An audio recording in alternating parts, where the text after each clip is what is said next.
Ayan po ang ating mga rekado. Bawang sibuyas, bay leaves, kamatis, carrots, at saka patatas. Kailangan din natin ng paminta, toyo, oyster sauce, at siyempre kami. Hiwain muna natin. Matapos nating hiwain, siyempre, kailangan na nating magpa-init ng kawali. Gisa na yan. Unahin po natin ang bawang. Tapos, sibuyas naman. Halo-halo. Malalaman naman natin kung luto na ang sibuyas dahil medyo mag-clear ng konti yan. Kaya, ibig sabihin ready na natin ilagay ang ating karne para igisa. Ayan.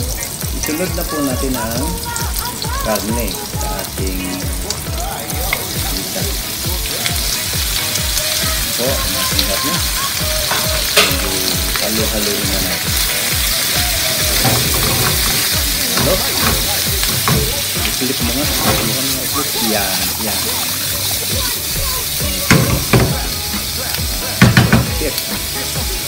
Sunod natin ang paminta. Tapos ng paminta, medyo flip na naman. Pasikat. Flip natin. Pagkatapos ng paminta, ay sunod natin ang bay leaf. Para medyo bumangabang ang ating tapos yan, lagyan na rin natin yung kamatis. I-flip natin ulit. Flip. Okay. Parang totoo tayong chef. Halo-haloin natin ulit. Tapos iwan natin. Iwan natin na brown ng konti. Ginisa. Iwan natin dalawa o 3 minuto pa. At makikita natin na yung karne ang magiging brown na ang ating karne. Halo-haloin natin. Tapos lagay natin yung toyo. Ayan. Medyo tansyahan lang ang paglagay natin ng toyo. Depende sa panlasa ng nagluluto. Ika nga ay to taste ang role sa paglalagay ng toyo. Maya-maya ilalagyan natin ng tubig pa yan para medyo sa pagpapalambot hindi tayo matuyuan.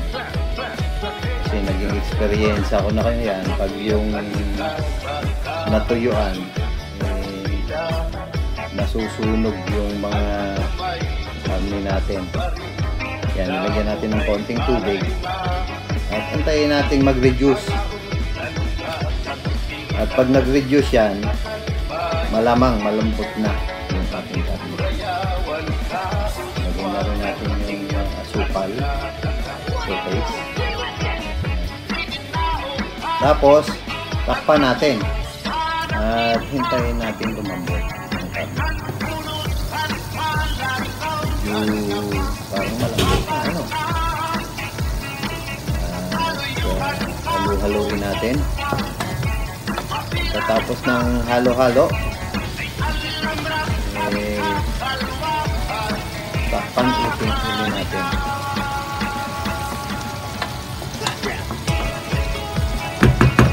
Ayan, pagkatapos nating halo-halo, hintay tayo ng konti at tignan natin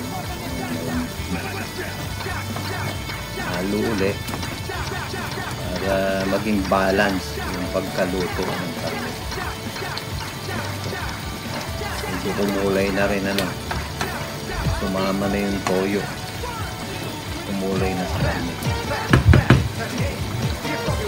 So Remember, ang cooking time po nitong ating minuto is about 30 to 45 minutes. Kung papalambot mo karami pa lang, mauubos na yung oras natin. Sulit naman. Masarap naman siya. Ayan, malambot na. Gawin pa natin isang beses. Malambot na siya. So, pwede na nating ilagay ang ating patatas at ang ating carrots. Nakita na natin malambot ang ating ayan, patatas tapos carrots. Haluin na natin ng maigi at ayan natin lumubog sa sabaw. Baliktarin natin mamaya ating patatas at carrots para din maging balance yung pagkaluto. Tapos nito takpan uli natin ng maluto na ang ating patatas at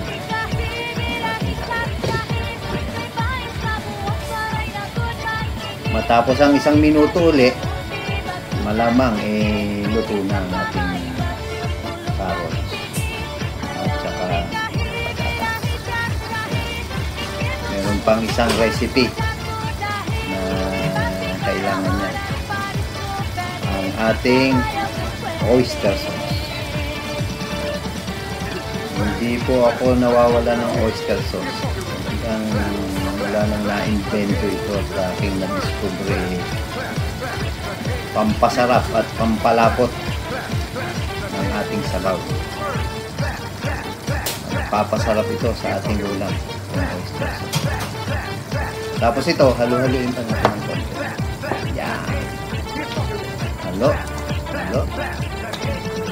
Tapos yan, simmer pa natin ng mga another 2 minutes para yung ating patatas at carrots maluto ng gusto.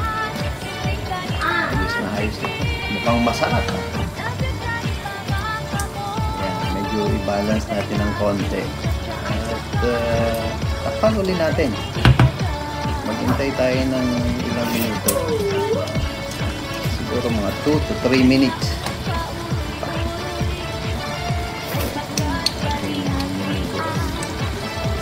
Maluto na. Siyempre, tikman muna natin. Pag kulang pa ng alat, ilagay natin ng toyo. Kulang pa ng tamis, siyempre, ilagay naman natin ng sugar. Pero, sa akin, okay na yun. Kabisado ko naman na yung aking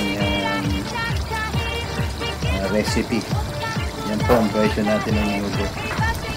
Well, pag tinakpan natin, at lipas natin ng mga 2 minuto pa, iayos pa to.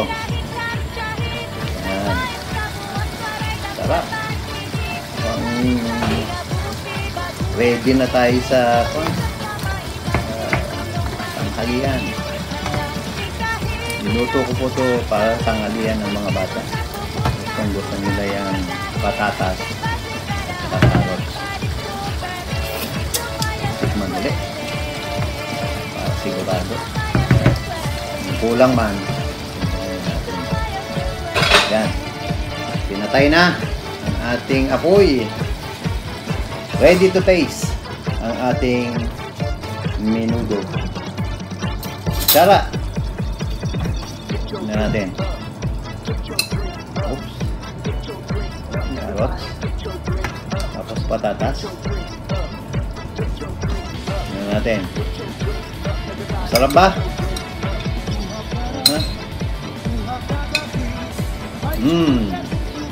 Ayos ba? Ayos. O sige. Mag-subscribe kayo ha.